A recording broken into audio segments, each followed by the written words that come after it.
Сүүлийн үед бол энэ Эрдэнэтийн 49%-ийг хувьчилсантай холбоотой асуудал нэлээд их маргаан дагуулад байгаа.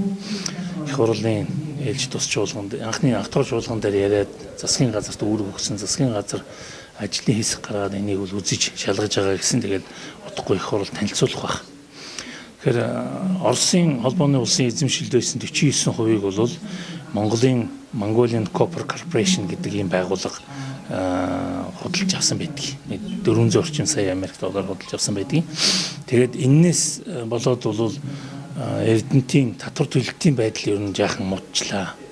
Өөрөөр хэлбэл энэ хувьчилж авсан нөхдүүд бол бас жаахан Эрдэнэтийн мөнгөөр өөрийн ер нь бараг хувьчлаад авч уу гэсэн юм хардлага яваад байгаа нийгэмд. Тийм учраас энэтэй холбогдуулаад Эрдэнэтийн одоо төлж байгаа татварын байдал ямар байна вэ гэсэн асуудал нэлийн хүмүүсийн сонирхол татаад байна л да. Улсын их хурлын гишүүн, Ямдорж гишүүний мэдээлэл хийсэн. За өчигдөр бас Эрдэнэтийн удирдлагууд бас мэдээлэл хийлээ. Тэгээд энэ хоёр нь нэлийн зөрүүтэй мэдээлэл гараад байгаа учраас хүмүүсд асуугаад байгаа. Энэ ер нь алин зөв юм бэ? Хэн нүний яриад энэ худлаа яриад байна уу гэд. Тэгээд бид энийг бас шалгаж үзсэн. Тэгэхээр Эрдэнэт үйлдвэр бол улсын төсөвт, Булган аймгийн төсөвт, Орхон аймгийн төсөвт гэдэг ингээд улс орон нутгийн төсөвт, өөрөөр хэлбэл улсын төвлөрсөн улсын төсөвт, дээр нь хоёр аймгийн төсөвт бол ийм татвар төлдөг. За улсын төсөвт төлж байгаа татварын хэмжээ нь бол энэ оны 9 сарын байдлаар бол 22.3 тэрбум төлөвлөсөн. Энэ бол ашигт малтмлын нөөц ашигласан төлбөр гэж 22.3 тэрбум. За Булган аймгийн төсөвт бол усны төлбөр төлөвлөлт хөрөнгийн албан татвар байдаг 8.7 тэрбум.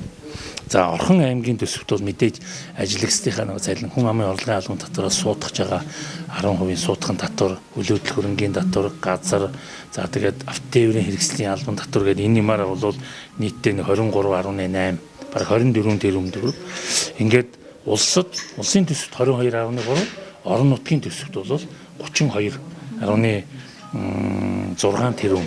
Нийтдээ эхний 9 сарын байдлаар улс орон нутгийн төсөвт бол 54.9 тэрбум төгрөг төлсөн байна.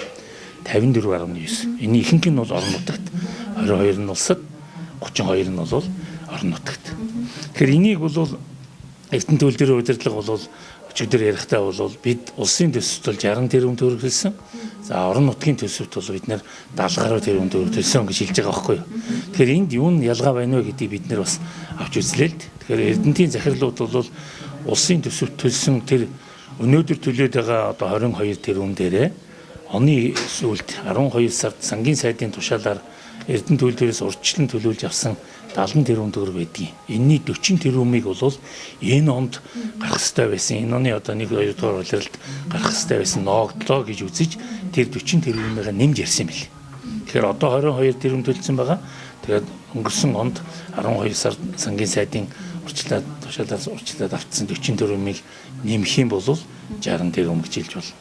За орон нутгийн төсөв төлсөн одоо тэр 32 тэрбум чи ягаад 70 болчихоо гэдэг шүү дээ. Тэгээд тэн дээр бол нийгмийн даатгалын шимтгэл гэдэг юм уу. За мөн одоо бас гайлын байгууллага төлдөг Эрдэнэтэд байдаг бас гайл дээр одоо янз бүрийн тонд хөрөнгө бараа материал буухад тэрийгэ төлсөн байдаг. Тэгээ энэ юмнуудыгаа бол бүгдийг нь оруулж хэлсэн болов уу гэж өчигдрийн одоо нөгөө хэвлийн баг хурлын юмас харагдаж байна л дээ. Тэрнээс биш яг байгаа бидэнд бол өнөөдөр яг улсын төсөвт яг бэлэн мөнгөөр орчихсон бүх одоо татварын албан төсөв төрийн сангийн мэдээнд байгаа баримтаар бол улс орон нутгийн төсөвт 54.9 тэрбум төгрөг орсон байна.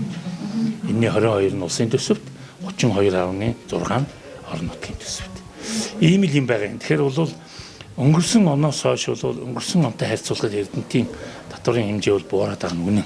Энийг бол бас харьцуулж хэлэх хэрэгтэй. Ягаад гэвэл энэ нэгдүгээр 9 сарын дүнгээр хийж байгаа жилийн дүн биш. Хоёрдугаарт өнгөрсөн жил бол зэсийн үн бол дэлхийн зах зээл дээр 5,500 доллар байсан.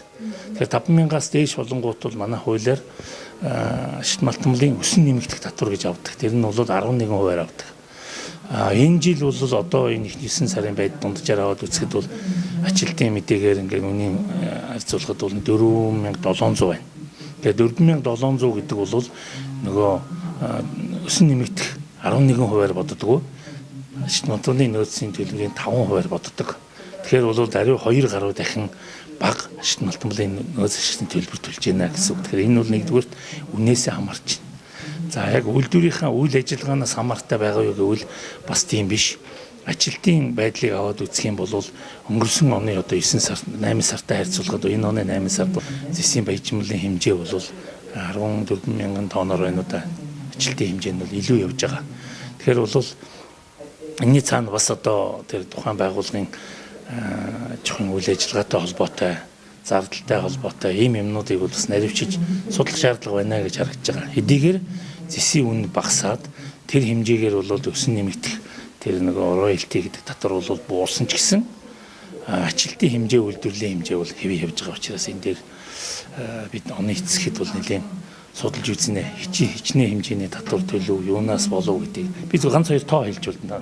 2015 онд бол Эрдэнэт үйлдвэр бол энэ улсын төсөвт шүү дээ. Аж ахуйн нэгж, ашигт малтмлын нөөц тэгээд нөгөө нэг нэмцүүртийн албан татвараар 284 тэрбум төгрөгийн татвар төлж ирсэн. За одоо энэ оны эхний 9 сарын байдлаар 22.3 тэрбум. Тэгэхээр бол их зөрүү гарч байна тийм ээ. Энэ хаан зөрүү энэний зөрүү хаана байна гэхээр нөгөө өсөн нэмэгдэх ашигт малтмлын нөөцөн дээр 128 тэрбум төгрөг огт энэ оныхт бол байхгүй. Орон нутагт бол 32 тэрбум төгрөг төлж байгаа. Тэр нь бол урд оныхтойгоо бол адилхан хэмжээнд явж байгаа.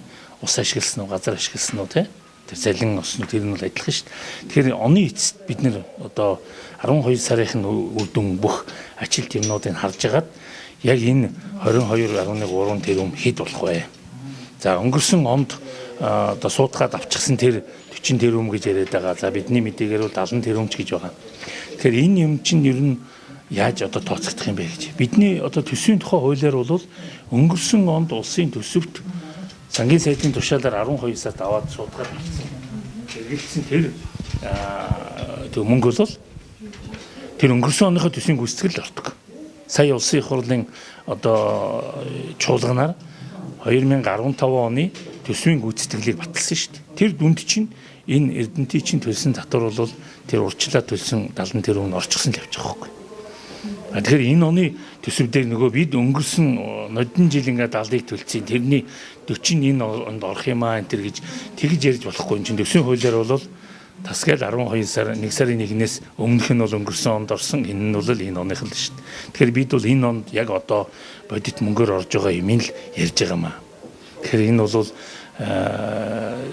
аль ч талаас нь бол бодсон Эрдэнэтийн энэ оны 9 сарын бол татвар төлөлтийн байдал бол урд оныхоос бага байгаа гэж хэлэх гэсэн.